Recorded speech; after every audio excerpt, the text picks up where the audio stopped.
Hello student, good morning. I am Manfal Maurya. Today I will discuss about the digestive system of human being.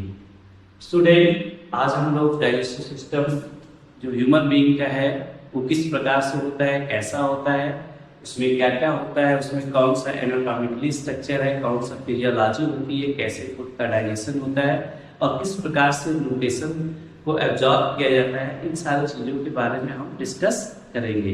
तो student चलिए हम आज चलते हैं कि ह्यूमन बीइंग के डाइजेस्टिव सिस्टम को कितने पार्ट में डिवाइड किया गया है अब देखेंगे। ठीक है, चलिए तो अब हम नेक्स्ट पेज पे चलते हैं, देखेंगे क्या है।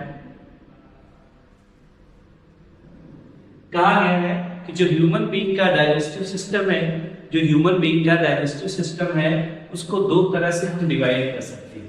ठीक है, ह्यूमन बीइंग का जो डाइजेस्टिव सिस्टम है वो दो प्रकार से डिवाइड किया जा सकता है।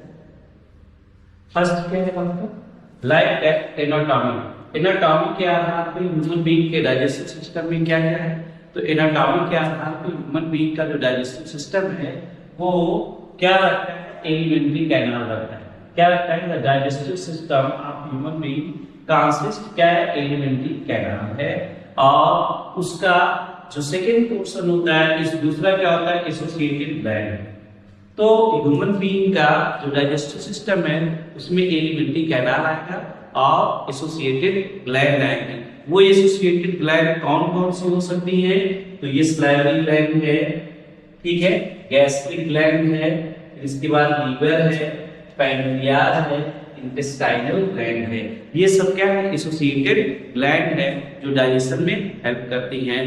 तो अब हम देखते हैं कि फिजियोलॉजिकली प्रोसेस क्या क्या होते हैं डाइजेशन की प्रक्रिया में। तो डाइजेस्टिव सिस्टम में कौन कौन सी फिजियोलॉजी को शो किया जाता है किसी भी ह्यूमन बीइंग्स के द्वारा। तो पहला काम होता है ingestion, taking of food. Taking of food को हम क्या कहते हैं, इंजेशन कहते हैं, या उसको कहते हैं फीडिंग, या हम इसको कह सकते हैं after the taking of food we can start the break down of food substances. The large particles of food substances become changed into the small pieces। तो इस प्रोसेस को क्या कहते हैं, डाइजेशन। तो डाइजेशन की डेफिनेशन होती है कि the process of conversion of large food particles into the small soluble food particles is called as digestion. अब फूड का डाइजेशन के बाद क्या होता है फिजियोलॉजी में, आफ्टर द डाइजेशन के बाद क्या होगा, डाइजेशन के बाद फूड पार्टिकल्स जो एब्जॉर्ब होंगे, क्या होंगे, एब्जॉर्ब होंगे। कहाँ पर होंगे, वो विलाई में होंगे, माइक्रोविलाई के द्वारा एब्जॉर्ब कर लिए जाएंगे, ब्लड कैपिलरी में कुछ लिम्फ वेसल्स में एब्जॉर्ब कर लिए जाएंगे। एंड देन एसिमिलेशन, फिर क्या होगा, उसका एसिमिलेशन होगा, उसका यूज करके एनर्जी गेट की जाएगी, एनर्जी क्या की जाएगी, प्राप्त की जाएगी। उसी प्रोसेस को हम क्या कहते हैं, एसिमिलेशन। फिर इसके बाद जो अनडाइजेस्टेड फूड मटेरियल्स होते हैं उनको हम बाहर निकालते हैं, इस प्रोसेस को हम कहते हैं इंजेशन। और ये फाइव प्रोसेस जिसमें भी होते हैं तो उनको हम कहते हैं होलोजोइक न्यूट्रिशन। क्या कहते हैं, होलोजोइक न्यूट्रिशन, उनको हम कहते हैं होलोजोइक न्यूट्रिशन। तो होलोजोइक न्यूट्रिशन एक ऐसा प्रोसेस होता है, होलोजोइक न्यूट्रिशन एक ऐसा प्रोसेस होता है हेटेरोटॉपिक न्यूट्रिशन का, जिसमें फाइव स्टेप शो किए जाते हैं। जिस भी ऑर्गेनिज्म में ये five step ingestion, digestion, absorption, assimilation and egestion, ये सारे प्रोसेस परफॉर्म किए जाते हैं, उनका न्यूट्रिशन कैसा होता है, होलोजोइक टाइप का होता है। चलिए आगे हम देखते हैं। इसके बाद जो एलिमेंट्री कैनाल हमारी होती है, हमारी एलिमेंट्री कैनाल वो कितने पार्टों में डिवाइड होती है। सबसे पहली बात, हमारी जो एलिमेंट्री कैनाल होती है वो एक्सटेंड होती है। हमारी जो एलिमेंट्री कैनाल होती है वो एक्सटेंड होती है, ठीक है। तो हमारी जो एलिमेंट्री कैनाल है वो एक्सटेंड होती है फ्रॉम माउथ टू एनस। कहां से कहां तक एक्सटेंड होती है, एलिमेंट्री कैनाल जो हमारी होती है वो माउथ से लेकर एनस तक क्या होती है, एक्सटेंड रहती है। और हमें बता दें कि इसकी जो लेंथ होती है लगभग 8 to 9 मीटर की होती है, मीटर, ठीक है। हमारी जो एलिमेंट्री कैनाल है वो एक long tube cylinder like structure होता है जो एक्सटेंडेड होती है माउथ से एनस तक, जिसकी लंबाई लगभग 8 0.5 से 9 मीटर तक की हो सकती है। और इसका जो इंटीरियर ओपनिंग होता है उसको माउथ कहते हैं, उसका जो पोस्टीरियर ओपनिंग होता है उसको एनस कहते हैं। तो अगर हम कहें तो ये क्या है, जो एलिमेंट्री कैनाल है, ह्यूमन बीइंग का जो एलिमेंट्री कैनाल एक्सटेंड होता है कहाँ से कहाँ तक, माउथ से एनस तक। और सबसे दूसरी बड़ी बात, it is the largest body organ, ये बॉडी का सबसे बड़ा ऑर्गन बन जाता है। एलिमेंट्री कैनाल बॉडी का क्या है, सबसे बड़ा ऑर्गन होता है। और ये लार्जेस्ट एंडोक्राइन ग्लैंड होती है।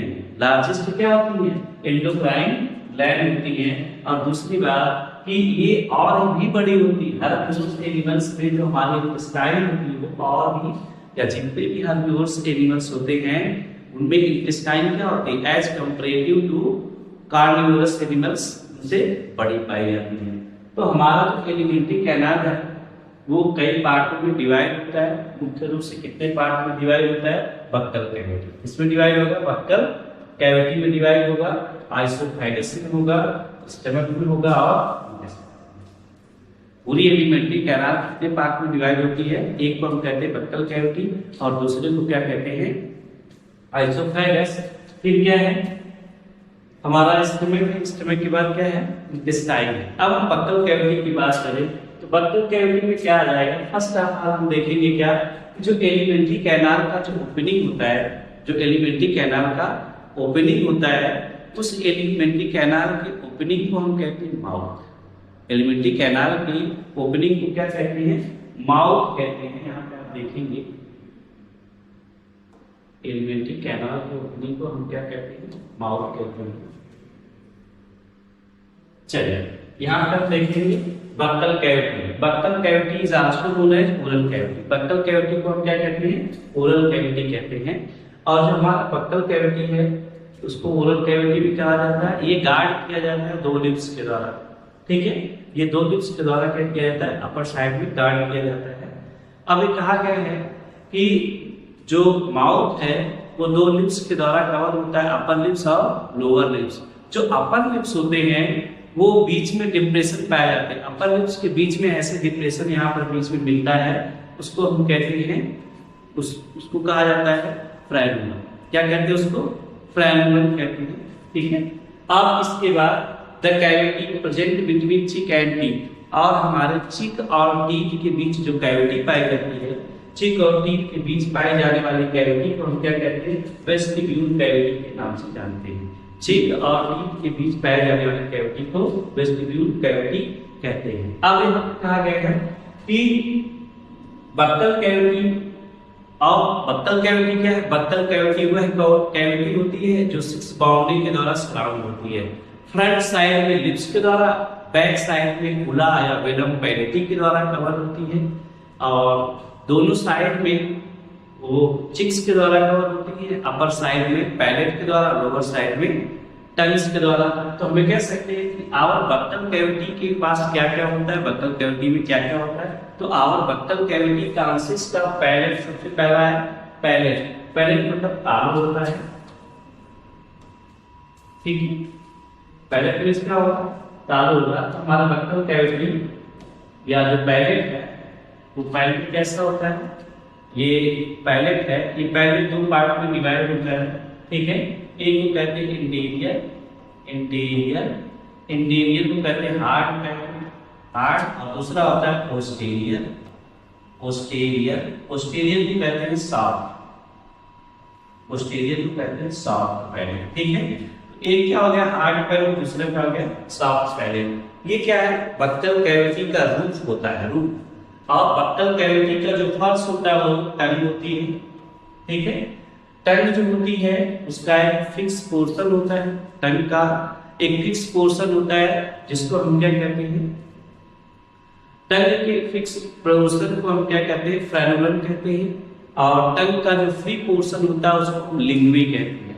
तो टंग का जो अपर सरफेस होता है वो रफ होता है, लोअर सरफेस जो होता है स्मूथ होता है। इसका एक मस्कुलर स्ट्रक्चर होता है जो मस्टिकेटिंग और क्लीनिंग ऑफ माउथ में हेल्प करता है। अब इसके बाद दूसरा है कि जैसे ही हम पैलेट के आगे की तरफ पोस्टीरियर साइड में बढ़ते हैं, पैलेट के आगे की तरफ पोस्टीरियर साइड में बढ़ते हैं, तो साइड में हमको कुछ स्पेशल काइंड के लिम्फाट आपको मिलते हैं जिसको हम कहते हैं टॉन्सिल। उसको हम क्या कहते हैं? टॉन्सिल कहते हैं। और जो टॉन्सिल होता है ये एक प्रकार का लिम्फ ऑर्गन होता है। और इसके बाद जो होता है हमारे मतलब कैविटी में क्या पाए जाते हैं? टीथ पाए जाते हैं, दांत पाए जाते हैं। और क्या होता है? सलाइवरी ग्लैंड पाई जाती है। टीथ जो होते हैं ह्यूमन बींग्स में वो डाइकोडॉन्ट होते हैं, हेटेरोडॉन्ट होते हैं, ट्रिकोडॉन्ट होते हैं। उसी प्रकार से सलाइवरी ग्लैंड होते हैं, 3 पेयर सलाइवरी ग्लैंड होती हैं। आपको पता है 3 पेयर ये सलाइवरी ग्लैंड पाई जाती हैं। सबलिंगुअल, मैक्सिलरी एंड, या हम कह सकते हैं कि सबलिंगुअल ग्लैंड पाई जाती है, मैंडिबुलर ग्लैंड पाई जाती है। और क्या हम कह सकते हैं कि इसमें पैरोटिड्स ग्लैंड पाई जाती है। 3 pair salivary gland human beings में मिलती हैं। अब हम कहें फेरिंग्स, बक्कल कैविटी के बाद क्या आएगा? हमारा फेरिंग्स आएगा। फेरिंग्स क्या है? Pharynx is a special part of the buccal cavity के थोड़ा सा आगे पार्ट होता है। Pharynx is the junction. Pharynx क्या होता है? एक कॉमन जंक्शन होता है जिसमें नेजल कैविटी, बक्कल कैविटी और ईयर के सारे मोरानी आपस में खुलते हैं। तो हम कह सकते हैं pharynx is a special kinds of junction where nasopharynx and laryngopharynx are open. जहां पर बक्कल कैविटी और नेजल कैविटी दोनों खुलते हैं वो पार्ट कहलाता है क्या? फेरिंग्स। अब दूसरा जो पार्ट होता है उसको हम कहते हैं आइसोफेगस। ठीक है, बक्कल कैविटी के बाद एलिमेंट्री कैनाल में जो दूसरा पार्ट होता है उसको हम क्या कहते हैं? आइसोफेगस कहते हैं। ये आइसोफेगस एक लॉन्गिट्यूडिनल ट्यूब लाइक स्ट्रक्चर होता है। चलिए आगे देखते हैं। ठीक है, अब उसके बाद क्या है?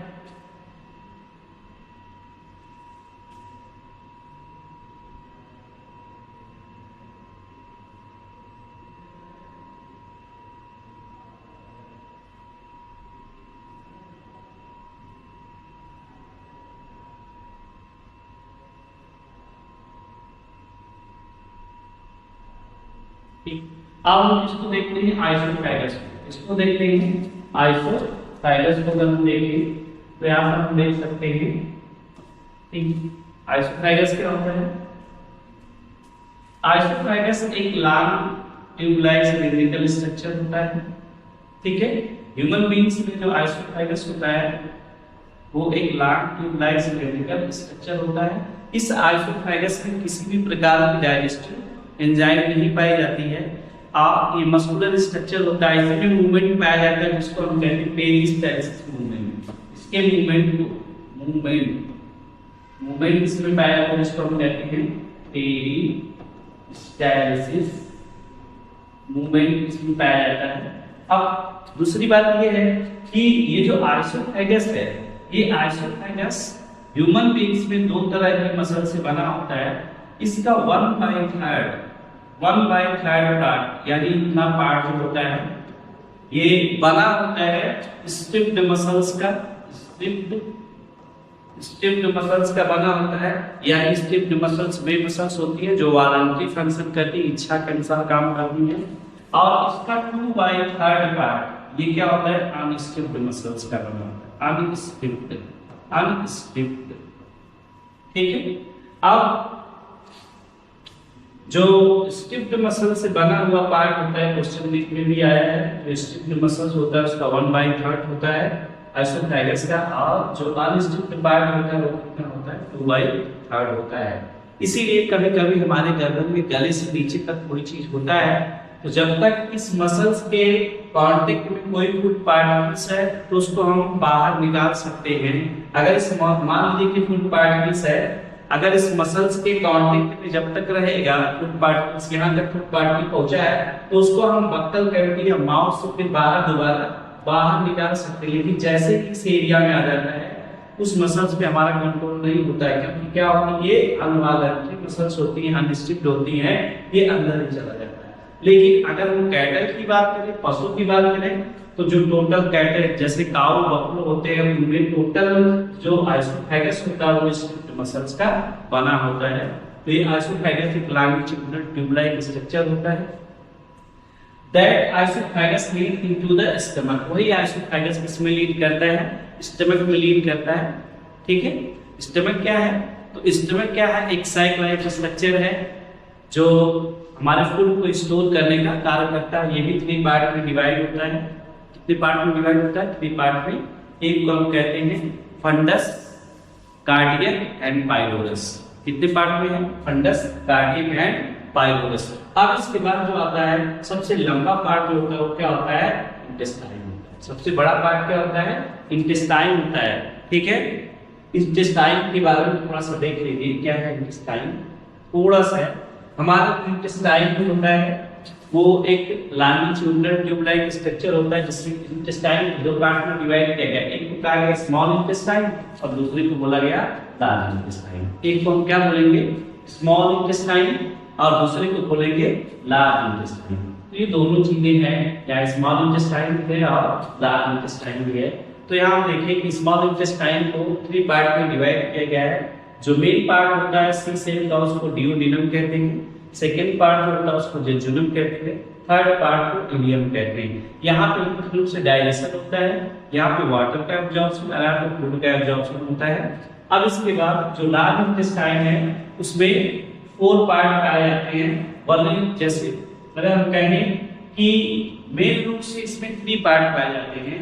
ये जो अपेंडिक्स वाला पार्ट है ये ह्यूमन बीइंग्स में वेस्टिजियल हो चुका है, तो इसमें क्या हो जाएगा, सीकम हो जाएगा, कोलन हो जाएगा और रेक्टम हो जाएगा। और सीकम से ही जुड़ा हुआ एक स्ट्रक्चर होता है जिसको हम कहते हैं अपेंडिक्स। क्या कहते हैं, अपेंडिक्स। ये लार्ज इंटेस्टाइन का पार्ट है। अब ये रेक्टम के बाद जो लास्ट ओपनिंग होगी उसी को हम क्या कहते हैं, एनस कहते हैं। तो चलिए देखते हैं कि क्लास में इसको भी दिखाया गया है। चलिए इसको हम देखते हैं क्या है इसमें, कि ये जो टोटल डायग्राम है यहाँ पे हम देखेंगे, ये माउथ, ये एसोसिएटेड ग्लैंड के बारे में बताया गया है। ये एसोसिएटेड ग्लैंड है, और एसोसिएटेड ग्लैंड कौन है, जो पहला है ये लीवर है, ये जुड़े होते हैं। दूसरा है ये पैनक्रियास है, लीवर है, लीवर से जो गॉल ब्लैडर है ये बायोलिक्स को स्टोर करने का काम करते हैं। और ये हमारे स्टमक का पार्ट है, ये स्टमक में फूड स्टोरेज होते हैं। ये जो पार्ट होता है इसको हम डियोडिनम कहते हैं। मुख्य रूप से फूड का एब्जॉर्प्शन से डियोडिनम पार्ट को होता है। अब इसके बाद दिस डियोडिनम, अब इसी को हम बता रहे थे, ये वर्बल फॉर्म अपेंडिक्स है। ये कौन सा पार्ट है, कोलन वाला पार्ट है। ये सीकम का पार्ट है। ये सीकम वाले पार्ट के ही पास क्या होता है, एक स्पेशल आउटग्रोथ होती है जो वेस्टिजियल होती है, जिसको हम क्या कहते हैं, अपेंडिक्स कहते हैं। कभी कभी फुट पार्ट में चले जाते हैं तो ये स्वेल कर जाता है और बढ़ जाता है, जिसकी वजह से एब्डोमिनल पेन होता है, तो उसका ऑपरेशन करके काट के निकाला जाता है। इसको कहते हैं अपेंडिक्स का ऑपरेशन हुआ है। और यही बात जब ये सीकम वाला पोर्शन लीड करता है तो इसको हम कहते हैं असेंडिंग कोलन, और इसको हम कहते हैं ट्रांसवर्स कोलन। इस पार्ट को कहते हैं डिसेंडिंग कोलन। तो ये पूरा क्या है, डाइजेस्टिव सिस्टम के बारे में बताया गया है। और ये जो ओपनिंग है इसको हम कहते हैं एनल कैनाल, या इसी को हम कहते हैं एनस पोर कहते हैं। ये टोटल क्या है, ह्यूमन बीइंग के डाइजेस्टिव सिस्टम का डिस्क्रिप्शन है। और हर टॉपिक को नेक्स्ट क्लास में सीरियली आपको बताया जाएगा कि बक्कल कैविटी से स्टार्ट किया जाएगा। तो टॉपिक वाइज टॉपिक हर हेडिंग को डिस्क्राइब किया जाएगा। अभी टोटल हम केवल इसके डाइजेस्टिव सिस्टम को और एसोसिएटेड ग्लैंड को इंट्रोड्यूस किए हैं। ठीक है, नेक्स्ट वीडियो में आपको अलग से मिलेगा इसके टॉपिक वाइज कि क्या क्या है, इसमें कितने क्वेश्चन बनते हैं, इसमें नीट से किस प्रकार के क्वेश्चन बनते हैं, वो सब आपको दिए जाएंगे। हर टॉपिक को कराया जाएगा और हर टॉपिक पे किस टाइप के क्वेश्चन नीट में और बोर्ड के एग्जामिनेशन में किस किस प्रकार से क्वेश्चन आते हैं, उसके लिए डिस्क्रिप्शन नेक्स्ट वीडियो में हम आपको देंगे। ठीक है, थैंक यू।